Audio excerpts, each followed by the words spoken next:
வளர்ச்சி மற்றும் மேம்பாட்டிற்கான வேறுபாடுகள். முதலில் வளர்ச்சி உடலமைப்பில் நிகழும் மாற்றங்களை குறிக்கின்றன. உருபெருக்கம் அல்லது அளவு பெருக்கத்தை நம்ம வளர்ச்சி என்று அழைக்கலாம். growth, increasing height, weight and size. அடுத்ததாக மேம்பாடு செயல்பாடுகளில் முன்னேற்றமடைய செய்யும் மாற்றங்களை குறிக்கிறது. படிப்படியாக பொது செயல்களை செய்து கொண்டிருக்கக்கூடிய குழந்தைகள் அதுக்கடுத்து தனித்துவமான செயல்களை செய்வதற்கு முன்னேற்றம் அடைகிறது. அடுத்து வளர்ச்சி என்பது அளவு அடிப்படையிலானது, மாற்றங்களை குறிக்கிறது. எடுத்துக்காட்டாக பிறக்கப்படும் போது 3.5 kg 3.5 கிலோ இருந்த குழந்தை படிப்படியாக எடை அதிகரித்து கொண்டே செல்கிறது. அடுத்து பிறக்கும்போது சராசரியாக 55 சென்டிமீட்டர் இருக்கக்கூடிய குழந்தை படிப்படியாக 100 சென்டிமீட்டர், 105 சென்டிமீட்டர், 110 சென்டிமீட்டர் என்று உயர்ந்து கொண்டே போகிறது.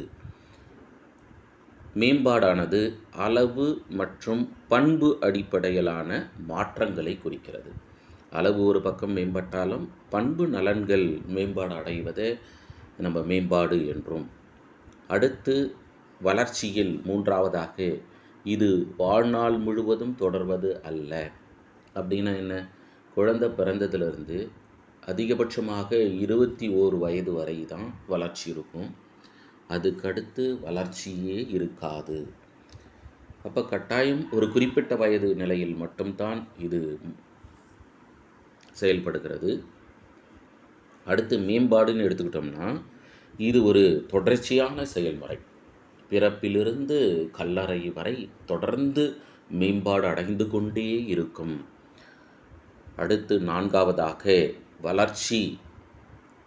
இதன் பொருள் குறுகலானது வளர்ச்சியின் கூறுகளில் ஒன்று. அந்த இடத்துல நம்ம வளர்ச்சியின் கூறுன்ற இடத்துல வேணால் மேம்பாட்டின் கூறுகளில் ஒன்று அப்படின்னு எடுத்துக்கலாம். அந்த இடத்துல வளர்ச்சின்றது நம்ம டைப்பிங் எரரு, அதை எடுத்துகிட்டு மேம்பாட்டின் கூறுகள் ஒன்று அழைக்கலாம். மேம்பாடை பார்த்தோம் அப்படின்னா இது பறந்து விரிந்தது, ரொம்ப விஷாலமானது. ஏன்னா பல்வேறு விதமான பரிமாணங்களை கொண்டது. உடல் வளர்ச்சி, அறிவு வளர்ச்சி, மனவீழ்ச்சி வளர்ச்சி, சமூக வளர்ச்சி, ஒழுக்க வளர்ச்சி. அடுத்ததாக இது வளர்ச்சியை அல்லது மேம்பாட்டை கொண்டு வரலாம் அல்லது வராமலும் போகலாம். மேம்பாடானது வளர்ச்சி இன்றியும் உருவாக வாய்ப்பு இருக்குது. ஏன்னா சில பேருக்கு 4 அடி அல்லது 4.5 அடி தான் வளருவாங்க. ஆனால் மேம்பாட்டு திறன்கள், எடுத்துக்காட்டாக உடலினுடைய முதிர்ச்சியாக இருந்தாலும் சரி, அறிவு முதிர்ச்சியாக இருந்தாலும், மனவீழ்ச்சி முதிர்ச்சியாக இருந்தாலும் இயல்பாக 5.5 அடி 6 அடி இருக்கிறவங்களுடைய திறன்கள் ஒட்டுக்க இருக்கும். அடுத்ததாக வளர்ச்சியானது அளவிடத்தக்கது, மெஷரபிள் அப்படின்னு சொல்லுவோம். ஏன்னா நம்ம அழகாக இன்ச்சு டேப்பை யூஸ் பண்ணி இத்தனை இன்ச்சு இருக்கிறாங்க அப்படின்னு நம்மளால் கண்டுபிடிக்க முடியும்.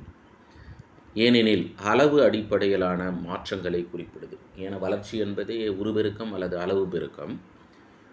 ஆனால் மேம்பாடுன்றது உற்று நோக்கத்தக்கது, அப்சர்வபிள். ஏன்னா ஒவ்வொரு டைமும் குழந்தை மொழியை கற்றுக்கொள்ளப்படும் போது அழகாக சொற்களை இணைத்து பேசுகிறது. அப்போ மேம்பாடு அடைவதை உற்று நோக்குதலின் அடிப்படையில். ஏனெனில் வளர்ச்சி சற்று சிக்கலானது, அளப்பதற்கு சற்று கடினமானது. நம்ம வளர்ச்சி மற்றும் மேம்பாட்டின் அடிப்படையில் மேம்பாடானது உற்று நோக்கத்தக்கது. அடுத்ததாக இது புறவய இயல்புடையது. அப்படின்னா ஆப்ஜெக்டிவ். ஏன்னா குழந்தைய என்ன நிலையில் வளர்ச்சி அடையுது அப்படின்றத நம்மளை புறவய முறையில் உற்று நோக்கி நம்மளால் செயல்படுத்த முடியும். இதுவே மேம்பாடு எடுத்துக்கிட்டோம் அப்படின்னா அகவய இயல்புடையது. குழந்தை தன்னுடைய செயலை வெளிப்படுத்தினா மட்டும்தான் அந்த குழந்தையினுடைய திறன் இப்படி இருக்குது அப்படின்னு நம்மளால் கண்டறிய முடியும்.